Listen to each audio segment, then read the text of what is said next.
The Star Trek collaboration content was released yesterday in World of Warships Legends, and in that content we got two new ships, neither of which I've tested yet. In fact, one of them I don't think is actually in my port. I'm going to have to contact the community managers about that one, just so happens to be the French battleship. And coincidentally, I want to talk about the new French battleship commander. That would be Spock. He's at the helm of Flandre for this game, and I think he's the most interesting out of the new Star Trek commanders. But before we take a look at him, I do also want to mention Captain Picard, aka Patrick Stewart. He is an American aircraft carrier commander, and it just so happens that his skills buff the characteristics of AP bombs, which is somewhat coincidental, you might say, considering the campaign reward ship for the ongoing July 2024 campaign is an American aircraft carrier that drops some pretty anemic AP bombs. I doubt Picard is going to improve the characteristics of those bombs enough that the CV will suddenly become effective, but, well, you introduce a problem to the game and then I guess sell the solution. However, let's take a look at Spock, but first let's see what these shells do against the Nagato. Pretty good results, 16,000 there, and that's partially because we've got Flammable Cannonier. In fact, I think this warrants a more full examination of the commander build than I usually give, so I can explain to you why I think Spock is actually a pretty good commander. As you can see, he's a little bit of a hybrid. We, of course, have Kondo and Hipper as inspirations, but we've got Flammable Cannoneer, Porcupine, Master Mechanic, Properly Meticulous, and then Running with Scissors in the Legendary row. He's also got this skill called Fascinating, which increases secondary shell damage after you hit a ship with your main battery guns, and the damage can be increased up to 100%. I think it was this skill that I was running in this match, and I don't think that skill, which is obviously his unique skill, is the selling point for this commander. I'm not sure how much value that skill gives the French battleships, considering most of the French battleships with secondaries. Actually, I think Flandre is probably the only one that you would deliberately build for secondaries. In any case, the French battleships and Flandre in particular have a lot of 90mm secondary guns, which are incapable of penetrating practically any armor at tier 6, tier 7, tier 8, so they never actually do damage. All they're good for is starting fires. So I doubt using that skill to buff their damage output is going to be all that good for you. What is good about Spock, though, is that he's sort of a hybrid commander like Henry J. Hyde for the Germans. We can use Flammable Cannonier, and we can use Porcupine. But not only that, we've got Master Mechanic in the third row of skills, which means we have 5 heals, even though we only have Spock ranked up to 14, Legendary 2.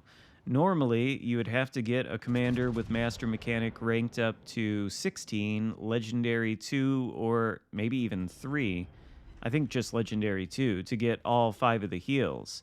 So with Spock, you can get them earlier, since the Master Mechanic skill is in the third row, and you can do it with less commander resources. Then you've got Flammable Cannonier for accuracy on the main guns, and you've got Porcupine for the secondaries. It's almost like Spock was tailor-made for the Flandre. I'm not sure what the unique French battleship for the Star Trek collaboration is. I know it's a French battleship. I'm assuming it's something like a Tier 6 Alsace, or something along those lines, maybe a Tier 6 Flandre. But in any case, it's not in my port, so we can't test it out. We can only put it on the Flandre, which luckily is a pretty fun ship to play. And Spock is, I think, a pretty good commander for it, although I would just recommend running Properly Meticulous over the Fascinating skill. That's what I switched to after this game, when I realized the secondaries were not doing any damage, really. I knew they wouldn't, but I wanted to test it out anyway. This is going to be an interesting game, of course, because you can see we're pushing into the center of the map right now. The reason for that is because there's a destroyer on that flank, which we knew because we were spotted by that destroyer while no other surface ship could spot us. So we decided to come in more towards the center of the map because, as you can see, we've got a friendly destroyer and a cruiser and a battleship and another cruiser in between ourselves and the location of the enemy DD, which is going to mean it's practically impossible for him to torpedo us without our teammates spotting his torpedoes for our benefit, and probably he's going to try to torp one of them instead. In any case, we're coming up on USS Nebraska now, and the secondaries are beginning to sing. Again, we're using that fascinating skill that buffs the damage output of these secondaries after you hit the target they're shooting at with your main battery guns, which we just did there. But as you can see, 25 secondary hits, 30 and counting. That's the first one there that actually did damage for 445. Not exactly impressive numbers, and once again, the secondaries on the Flandre prove that they are good fire starters, if nothing else. They've lit a fire on the Nebraska, which is going to do a lot more damage than any penetrating hits these secondaries might get would do. We're going to continue firing at Nebraska with our main battery guns. He's responding back with high explosive, which is probably not ideal for him. We are on fire once, but out of all the French battleships, Flandre is probably the most tanky, especially at tier 7. It's got a lot of HP. Even though it is coated in 32 millimeters of armor, it can survive for quite a while. And I think it does have a bit of that French turtleback going on, which can, in fact, be effective sometimes. What's not effective is sitting there bow tanking reverse in a battleship, and Nebraska's almost going to die. So what are we going to do next? Well, we're in the enemy base, but we can see that the enemy battleships, or at least one of them, is encroaching on our base.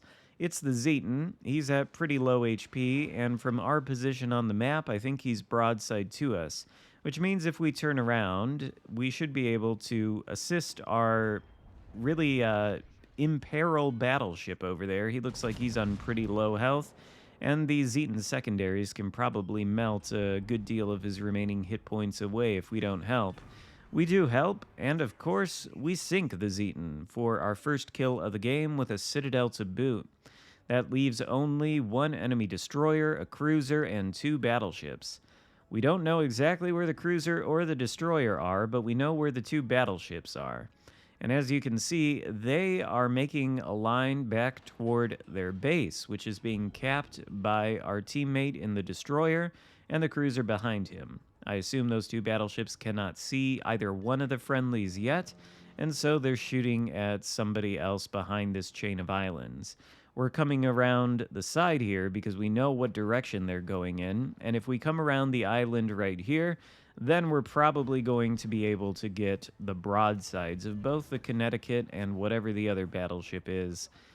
Good example, I think, of taking the right direction, positioning well. We didn't want to go the other way around the island and just go straight at these battleships. Not if there was an opportunity to get their broadsides by going around the other way. And we almost get the broadside of the Connecticut, but of course his citadel is completely buried underwater, and so I think it's basically impossible to hit at these kind of ranges, which means the Vanguard may be a more appropriate target at the moment. His citadel is certainly not hard to hit, and he's giving us almost flat broadside. I think he's slightly turned away. Main battery's almost reloaded as the secondaries open up, and the first salvo is a very Flandre-like salvo. Only 8 or 9k there. Quite disappointing, but these guns are not the most reliable, especially with the running with scissors perk. I think that's the only real downside of Spock, is that he doesn't have fight fire with fire. I would have definitely chosen that over running with scissors. Running with scissors, of course, does make the accuracy a little bit worse, but maybe this follow-up shot on the Vanguard will finally do it and send him back to port. Not quite, but it does put us up to 130,000 damage done and nets us the high caliber medal. Vanguard, in any case, is well on his way back to port.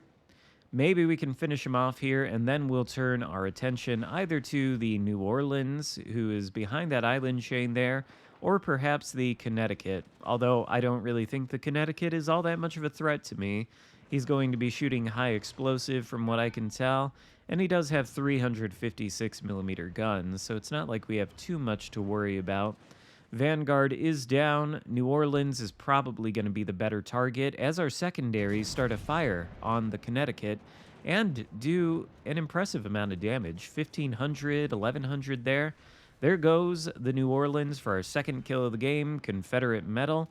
I don't know if Connecticut was trying to ram us. Looks like maybe he was, but he failed. We're able to dodge the ram, and if we can get the guns back on target, maybe we can even get a third kill before this battle is over. Nope. Connecticut goes down. The enemy destroyer was dispatched earlier, and I completely missed it.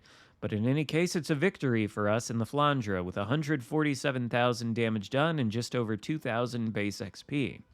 So I think Spock, at the very least, is a good commander for this ship.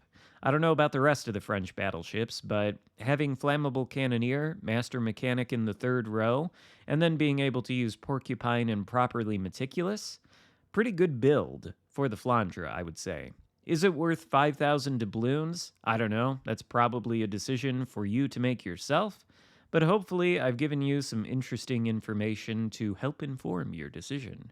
If you enjoyed the battle, if you enjoyed the video, give it a thumbs up. Consider subscribing if you haven't already, and I'll see you next time. Goodbye.